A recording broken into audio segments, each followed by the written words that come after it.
Dipikirkan lagi tentang sanksi pidananya nih, cukup berat ini. Masa orang nyanyi nggak boleh harus dipidana? Iya Pak Onco ya? Kan bahaya Pak Onco. Padahal ini kan cuma hiburan aja.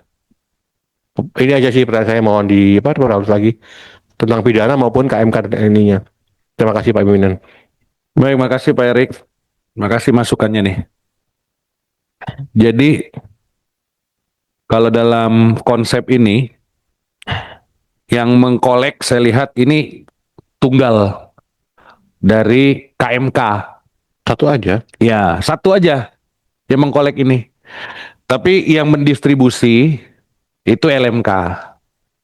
Jadi nanti KMK akan memberikan royalti itu kepada LMK, dan LMK-nya di sini saya lihat didorong untuk disederhanakan.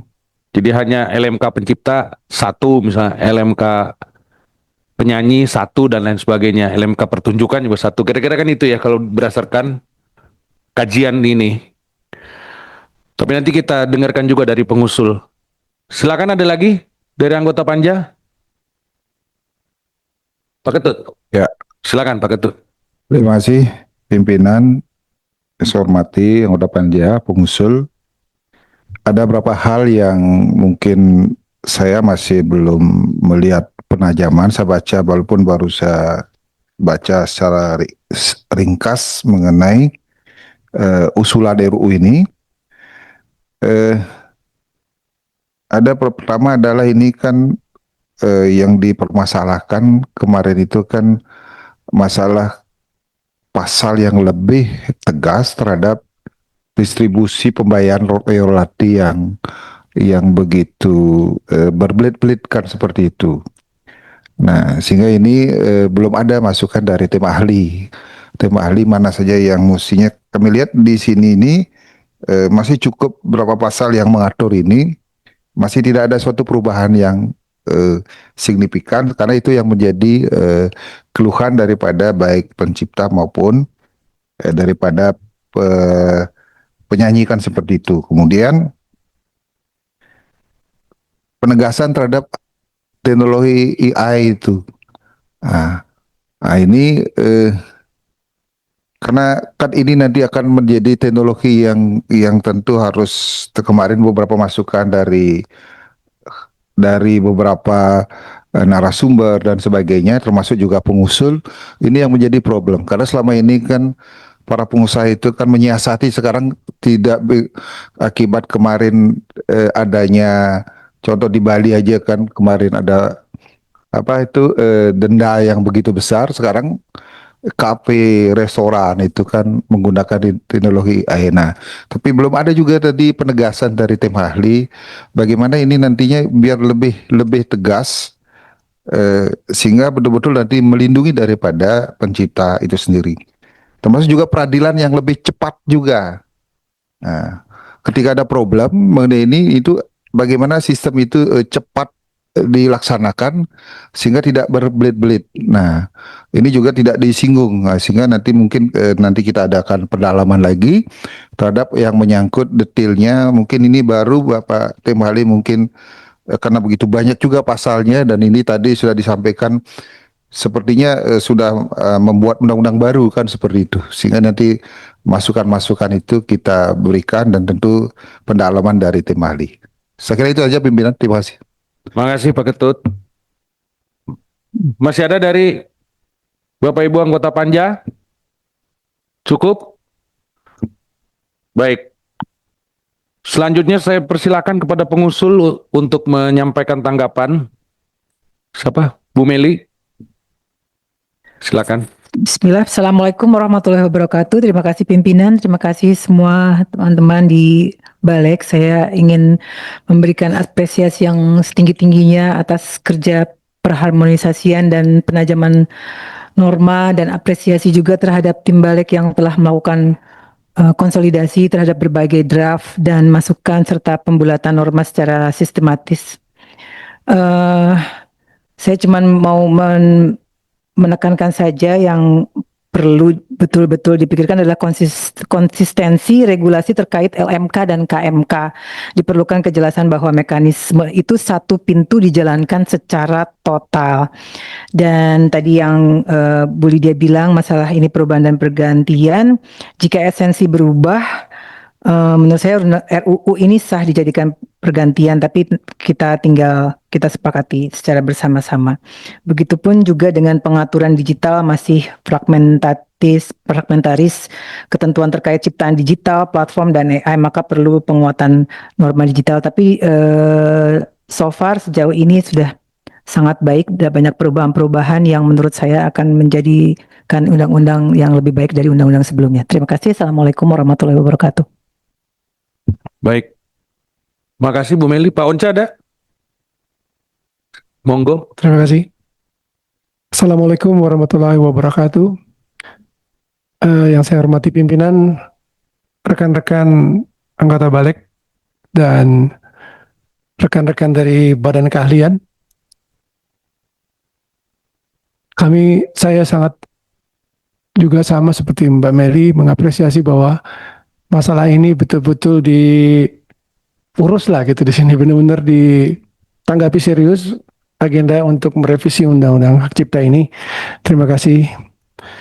Ada beberapa catatan ya terkait tadi penyampaiannya. Sayang sekali penyampaian hari ini tidak ada pasal-pasal yang dibandingkan satu dengan yang lain, jadi kita mengikutinya langsung ada di sini ya. Besok ya. Tapi ya saya secara umum tadi mencatat sudah sangat baik ya apa yang dipaparkan. Cuma beberapa saja mungkin catatan pertama, bahwa jika kita inginkan sebetulnya Undang-Undang Hak Cipta ini kan tidak hanya tentang musik, tapi ada kesempatan bahwa dia memang juga untuk jenis-jenis ciptaan lain. Yang mungkin harus cermati, ya misalnya ciptaan tulisan, kemudian banyak lagi ya program komputer seperti game dan sebagainya. Nah, justru sebetulnya harus dicermati bahwa jangan sampai ini terlalu definitif, karena kita juga harus mengantisipasi ternyata ada beberapa jenis ciptaan yang eksis begitu ya. Jadi mungkin di penjelasan mungkin ditetapkan seperti mungkin ada NFT dan sebagainya, jenisnya beda-beda ya. Kemudian catatan saya ini begini, persoalan LMK ini memang menjadi pusat dari persoalan yang lama didiskusikan. Pilihannya sebetulnya ada dua. LMKN ini khusus musik ya. Saya lihat kalau untuk bidang lain, istilah atau organisasi LMKN ini memang nggak ada atau belum ada. Ya, LMKN kan khusus untuk musik ya dan lagu. Oke, untuk semua ya LMKN. Jadi pilihannya adalah begini Pak Pimpinan, ini LMKN-nya sebagai penarik. Sekarang istilahnya KMK sebagai penarik, kemudian LMK sebagai pendistribusi. Namun ada juga aspirasi yang kami tangkap dari rekan-rekan stakeholders bahwa LMK sebagai penarik ya dan pembagi, KMK sebagai regulator, pengawas, pengkoordinasi LMK ini. Kurang lebih seperti itu. Jadi mohon nanti masukannya juga ditangkap, dicatat mana yang terbaik. Saya kira kami sih menyerahkan kepada kita semua juga secara kolektif untuk memutuskan mana yang terbaik di balik ini. Kemudian yang menjadi sorotan saya adalah sebetulnya yang kedua adalah bagaimana kita mewajibkan para pengguna untuk menjaga data. Pertanyaannya perlu nggak ini? Karena kalau kita bicara digitalisasi, seandainya ada norma yang mengatur bahwa pengguna itu wajib menjaga data, maka ada dorongan untuk memakai sistem digital di dua hal. Misalnya untuk konser, tentu ada kewajiban untuk yang menyelenggarakan konser atau pertunjukan untuk menjaga lagunya apa aja. Kalau norma itu nggak ada, yang terjadi adalah ada pembayaran, tetapi pembagian menjadi sulit karena tidak ada basis informasi penggunaannya. Ini lagu apa aja? Ini konteks lagu ya. Kemudian kalau pemakaian digital di restoran atau di karaoke dan sebagainya, sebetulnya sama juga. Yang terjadi hari ini adalah kita bisa saja mengumpulkan, tentu dengan kesulitan-kesulitan yang ada ya. Banyak user juga belum mau bayar, katanya gitu. Sementara LMKN ini di waktu-waktu lalu, di periode-periode lalu, nggak punya cukup dana untuk mengurusi persoalan-persoalan hukum dan sebagainya. Nah, keengganan mereka membayar ini jadi seperti kasus ayam dan telur, ya kan? Pertanyaannya begini, kalau saya bayar, kalian bayar kemana gitu? Ini dari sisi pengguna. Loh, kemudian LMKN-nya bilang begini, kan kamu yang tahu lagunya, saya nggak punya database-nya gitu kan. Nah ini sebenarnya harus diselesaikan juga normanya, apakah perlu ya. Sekali lagi saya hanya melempar ke floor, ke teman-teman semua untuk memikirkan hal ini, perlunya untuk pengguna menjaga datanya. Apakah itu di bidang analog atau di wilayah analog, seperti restoran dan sebagainya, ya, atau konser, tapi juga di wilayah digital. Sehingga ada dorongan supaya semakin banyak akan tanda kutip terpaksa untuk memakai sistem digital itu. Yang berikut adalah tentang pidana. Tadi benar sudah disampaikan bahwa pidana itu jangan terlalu keras ya. Kita harus mengarah kepada pemidanaan yang sifatnya administratif atau perdata. Yang seperti itu ya. Jadi kalau pemidanaan itu terlalu keras, bisa punya efek yang malah berbalik. Saya kira dalam konteks lagu atau hak cipta yang berhubungan dengan LMK, itu tidak perlu pakai pemidanaan. Jadi pemidanaan itu hanya untuk beberapa tindak. Ya, tindak pidananya memang berat. Misalnya pembajakan, pemalsuan, atau kejahatan atau pelanggaran yang berulang, gitu. Kita harus usahakan supaya nggak menghambat industri. Kemudian juga AI ini juga apakah kita akan mengaturnya dengan lebih dalam atau nanti akan diatur lewat pengaturan di digital ya, Komdigi. Pada dasarnya memang AI itu Bapak Ibu sekalian bisa saja kita mungkin punya pilihan hukum bahwa karya AI itu dilindungi dari sisi pemegang hak cipta, tapi pemegang hak cipta itu bukan pencipta. Ya. Nah makanya norma yang terkait tentang pencipta dan pemegang hak cipta ke depannya harus lebih dicermati. Karena misalnya kayak kita bicara misalnya bukan musik ya, arsitek gitu ya. Arsitek itu kadang-kadang konflik dengan perusahaannya. Dia merasa dia yang menciptakan itu, ya kan? Tapi perusahaannya merasa mereka yang punya.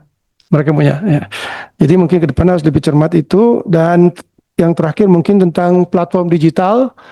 Apakah sudah ada tentang kewajiban platform digital di dalam RUU kita terkait bahwa platform digital harus punya kerangka safe harbor atau due diligence ya, due diligence, dan punya mekanisme notice and take down, dan juga pelaporan dan pembayaran yang transparan, karena banyak terjadi dalam mengoperasikan usahanya di Indonesia, mengeksploitasi karya dan juga memakai kekuatan market Indonesia atau potensi market Indonesia, disinyalir memang belum semuanya taat ya, dan apalagi kebanyakan tidak punya badan hukum di Indonesia. Saya kira itu saja yang mungkin bisa saya sampaikan dalam kesempatan ini. Terima kasih, pimpinan.